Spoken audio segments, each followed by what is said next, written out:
I'm Dr. Jordan Wiggins, and this is the Pleasure Principles podcast.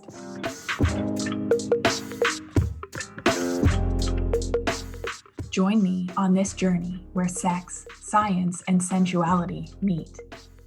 Let's change the conversation around sex and pleasure together.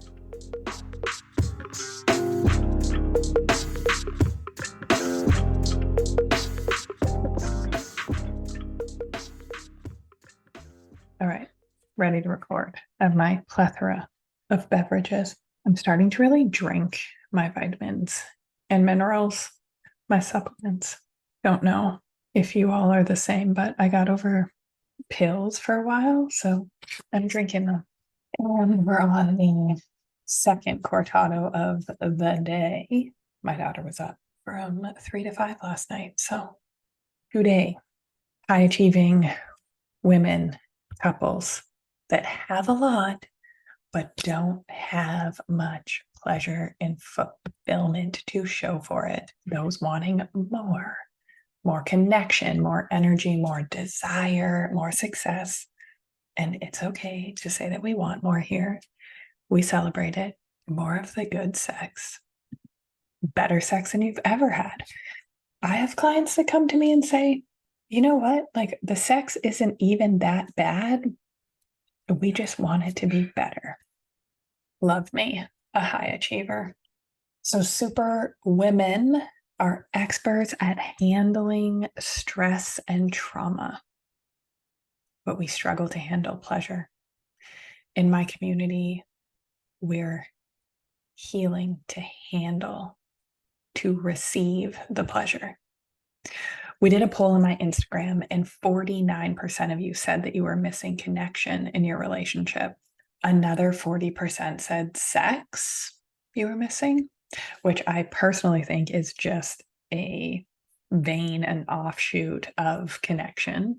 So since you're missing it, I want to ask a few questions. When did you lose connection? Can you pinpoint a moment? When did you stop giving blowjobs? When did you stop doing the extras? Stop making your partner's morning coffee? Stop vulnerably sharing your desires? Maybe you never did this. When did you stop staring into each other's eyes, sending the, hey, how's your day, babe, text? Witnessing your partner in total awe and gratitude? When did you stop the dominant asks? Meet me in the bedroom tonight after I get out of the bath. When did you stop the receiving, the cuddling, the be still with me, the listen to my heartbeat, watch the 6 a.m. sun on my face while I sleep? So usually couples can't exactly pinpoint it, or if they pinpoint it, they pinpoint something like a cheating or the moment that they knew they needed to leave. But really, it happened a lot before that. So disconnection happens slow and then all at once. It's like lots of little fractures, things left unsaid, swept under the rug, fights that never really get resolved. And we just work, reno, book the flight, have the second glass, eat the sweet treats. I've been sweet treat eating my way through some trauma lately, and it's showing. The pants are fitting tighter.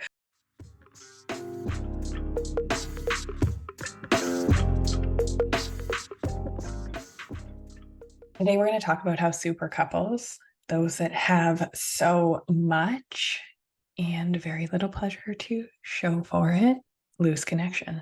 First, I want to give you a quick update. We just got back from my mentorship retreat in Arizona. This is for high achieving, visionary CEOs, women that want more out of life, out of intimacy. They're good at the achieving, not so good at the feminine, relaxing, enjoying side of things. We want to feel fulfilled, energized, turned on, all of the things that we left the retreat feeling.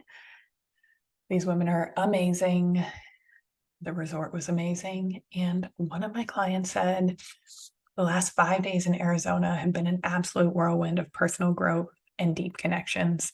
This experience has been truly life-changing as we've been fortunate to be in the company of remarkable women leaders. We delve deep into our desires and the path of achieving them. As women, we often carry the burdens of overfunctioning, societal conditioning, people-pleasing, chasing the elusive bigger and better in our careers and roles. But guess what? It's time to break free from this cycle of burnout. We're rewriting our stories, challenging our conditioning. Huge shout out to our amazing mentorship coach at Dr. Jordan Wiggins and the incredible women who've joined us on this journey. I want to give a shout out. We created a hashtag to hashtag more Marsha, who posted this on social after the event. Just love her and every single one of the women that attended. The topic of the retreat was pleasure and power. So how do we easily, in a fun way, us busy visionary CEOs, leaders, superwomen, have more pleasure, have more power without adding more to our to-do list? That was the hack that we did for this retreat. So more pleasure and power everywhere: boardroom, bedroom, intimate relationships, friendships. And it was a lot on communicating clearly, directly, and receiving. If you want to get on the wait list for 2024 to be a part of this intimate community of women leaders, go to the show notes and get on the wait list. Being part of a group like this, you will have female friends for life, instant connection. Trust me, this is application only. I curate this group. Basically, if my work speaks to you, then you are one of us and we'll fit right in. But I'm hand selecting who is here, who is in this group. And sometimes there's other work that we do first before a client is ready. One of the responses that I always get is that taking what we learned and being able to immediately implement it in our personal and professional lives. And these women have done the work, they've done the self-help, and they just cannot believe how much we can move the needle in 2 days together. 2 days of intense learning, some days of relaxing and enjoying. One thing was clear, that the women that I work with truly are superwomen, high achieving, driven, overgiving, people pleasing, perfectionists. And we're recovering on these things. We set better boundaries and have better time management skills. Superwomen are people that you want on your team. You want in your corner when shit hits the fan. They can make the impossible happen. They make it look easy. They don't ask for help. But being a high achiever can take its toll internally and on intimacy. So a lot of this, and this is hard, there's a lot of shame with it because things look really, really good on the outside, but something is missing on the inside. So there's a longing, an exhaustion, a lack of connection, which we're talking about today. And I hear it over and over, I can't slow down. I can't relax. I can't really orgasm. I don't sleep well. And we say it almost in a whisper of fuck, I have so much to be grateful for, but something is missing, something's off. And they say it almost, in a whisper, they have shame around it. I don't feel connected to my partner. I don't really feel connected to my kids. I don't have the friendships that I desire. It's I go through my life going through the motions, or I'm watching it from above, but I'm not really there enjoying. I'm not as happy as I think I should be. So over time, being a superwoman either starts to affect our health with feminine burnout. I did a previous podcast, the Feminine Burnout series. So if that is you, not sleeping through the night, acne, hair falling out, weight that's difficult to get off, you are snappy, you have brain fog, if you've got your physical health is being affected, you want to check out that series. And being a superwoman also affects our intimate relationships. We're not fulfilled. we don't feel desired or we don't have desire. And there's something about super couples, so where one or both people are high achievers, that traditional relationship roles and health and relationship advice does not apply. You need a unique approach that addresses the superwoman and the super couple. And we are doing that today. So the main thing that super couples are missing is connection. Like I said, I did a poll and about half of you said you were missing this. Now, usually we have all or nothing thinking brains. So disconnection is a part of life. Oftentimes, we think that this means that something is wrong, and we are not taught the tools to navigate it. We can run companies, reach massive career goals, but put us in a vulnerable position with a loved one, and we're triggered, we crumble, we want to run, we go into fix mode, overgive mode, and never feel truly seen, loved, cared for. Super couples are especially vulnerable to this because we are in sympathetic overdrive. We are in overwhelm. So our hormones, our cortisol, our nervous system is it's going. So we're thinking about the next thing. That means, so if our sympathetic nervous system is in overdrive, our parasympathetic, the pleasure centers in our brain are turned off. So when we are achieving, when we're crossing the next thing off the list, when we are performing, when we're over giving, we're not as happy, we're not as joyful, we're not as present. Touch doesn't feel as good. Orgasms will not be they won't feel as good because there's that pleasure center, that pleasure dial is turned off or it's turned way down. So success in career does not equal success in intimate relationship. In fact, it even makes it more challenging, more hormonally challenging, because our physiology, it means our pleasure centers, our receptivity is turned off, and our stress hormones and things are on overdrive.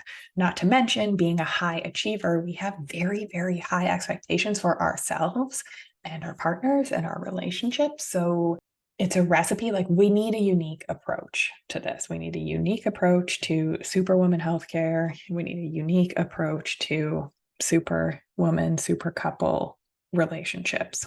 Because if the standard relationship and health advice worked, then you would have found the solution already, and you would not be listening to me because you are resourced and educated, and you would have listened to the podcast, read the book, or done the therapy already. It is time for something new. So 5 things that make connection hard for super women and super couples. Number 1 is vulnerability. It's like saying the word. I can feel the retraction in the women that I work with. So we're so comfortable with our capes on, putting out fires, but we are very uncomfortable surrendering, flowing, trusting that like feminine yin energy. And let me tell you, you're not going to have multiple orgasms, amazing connected sex if we don't know how to surrender, flow, trust, receive. So can't be the soft receiving sex goddess without vulnerability. And trust me, I've helped hundreds of super women on this. So lots of very successful people have a hard time letting their partner know all of them, not just the curated parts, the whole them, because that's intimacy.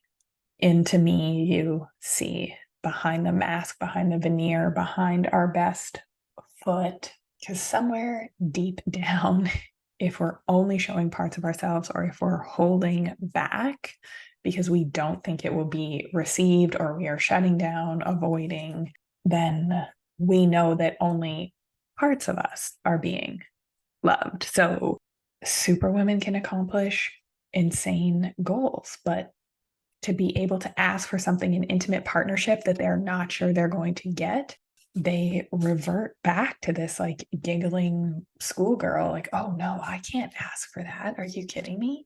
And it's like, shut up. You can perform at an elite level. You can, manage a 7-figure business, and you can't ask for a task to be shared or something intimate because we struggle with vulnerability. And let's be clear here. Having our capes on and being able to get shit done is an asset. And this is something that I would never want you to give up. But it's how can we switch? How can we have the cape on and then hang it up and be vulnerable when we need to deepen connection? That is the goal. That is the work. So the second thing that makes connection harder for super women and super couples is people pleasing.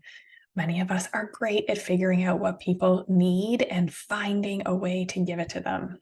Great at giving others what they want, but abandoning our own needs in the process. And this is often so insidious. And this is what I mean by connection happens like slowly, disconnection happens slowly and then all at once. It's like these thousands of little micro fractures until the whole dam just breaks. So super women are people pleasers because we learned that we had to earn love and affection, usually through achieving. So we were rewarded for the value that we brought, how helpful we were, how good caretakers we were of others, how good our grades were, how fast we were. We live in a society that like we're not good as we are. Our bodies are not as good as we are.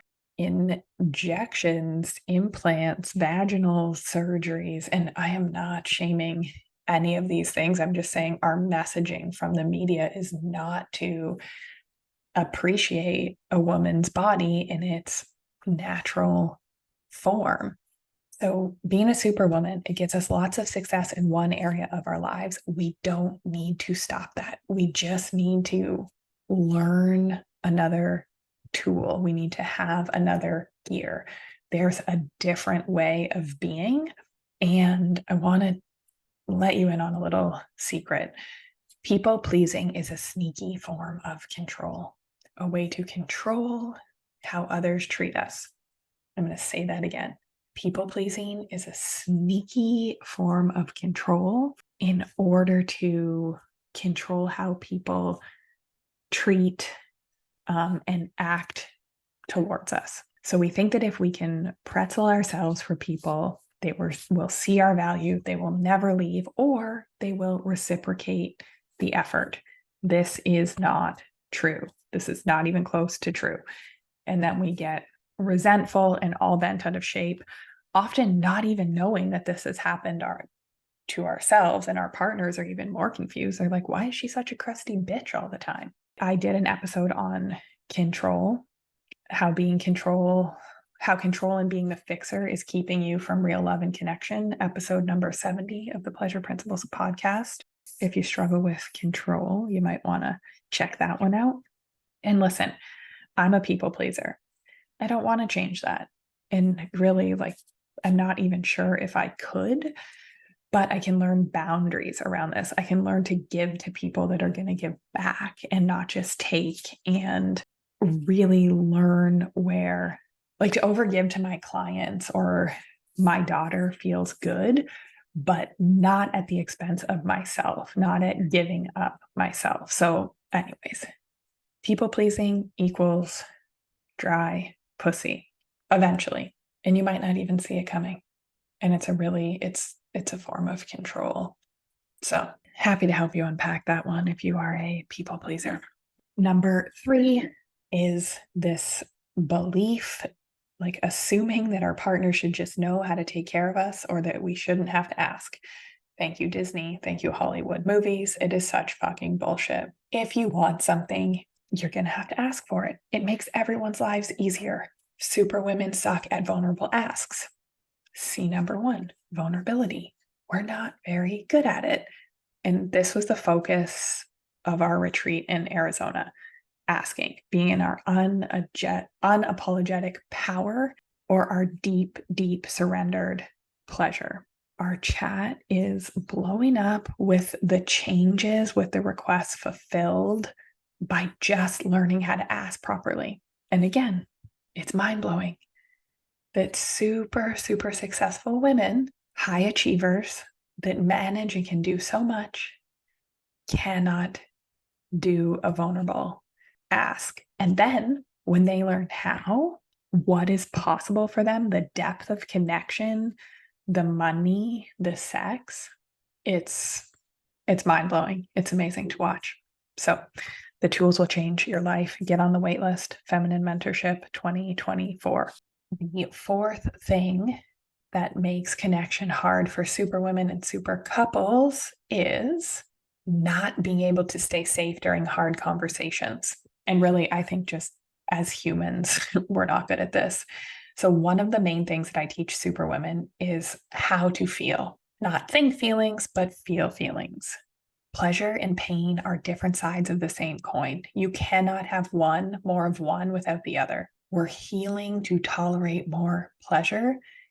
And it also means we're healing to tolerate feeling as well. I laugh.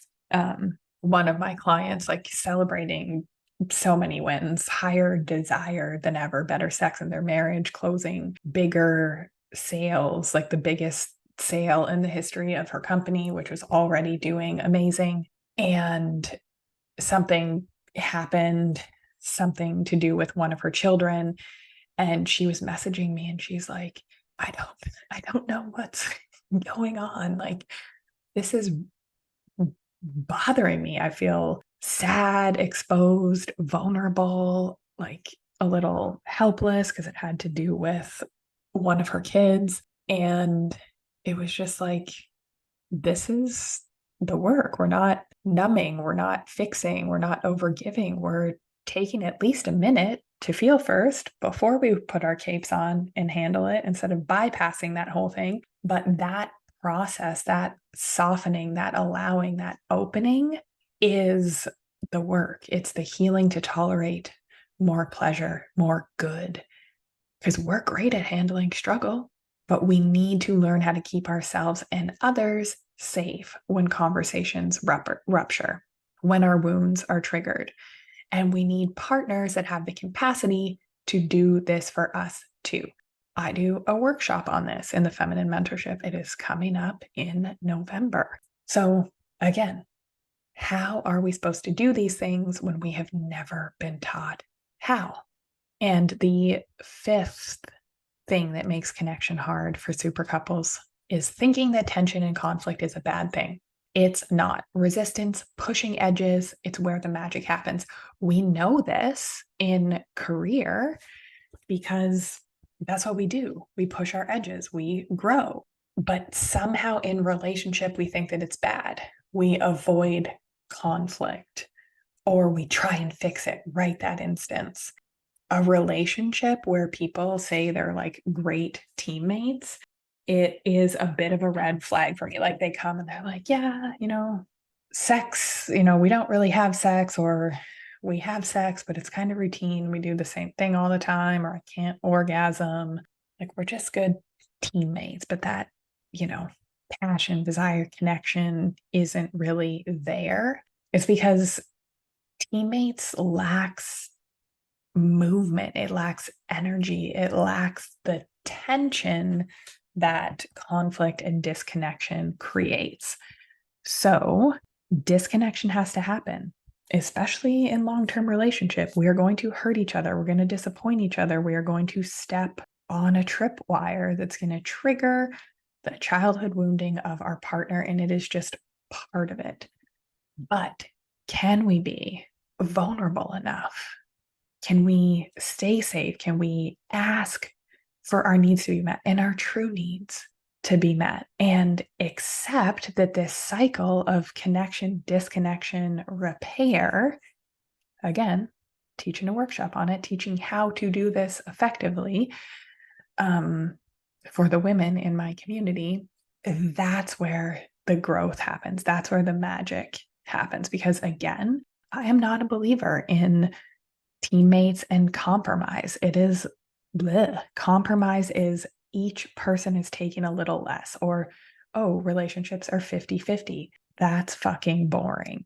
And it lacks the erotic energy, the tension, the pull that we need for true intimacy and deepening intimacy long term. So sometimes from a no, from hearing no, from having resistance, from having conflict, we get to take a really good look at what is going wrong and how we can fix it and how we can create something even better for the future.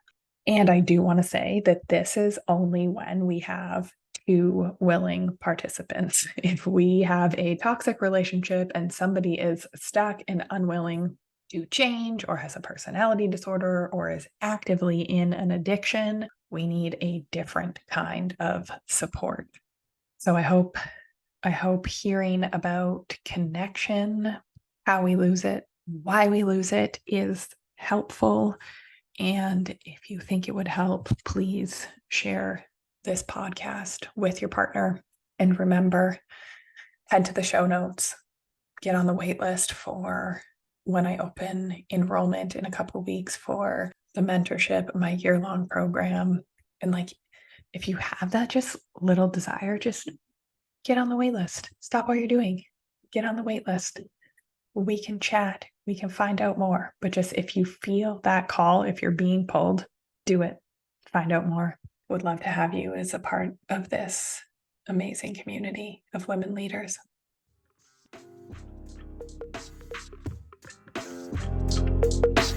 Have a great week, everybody.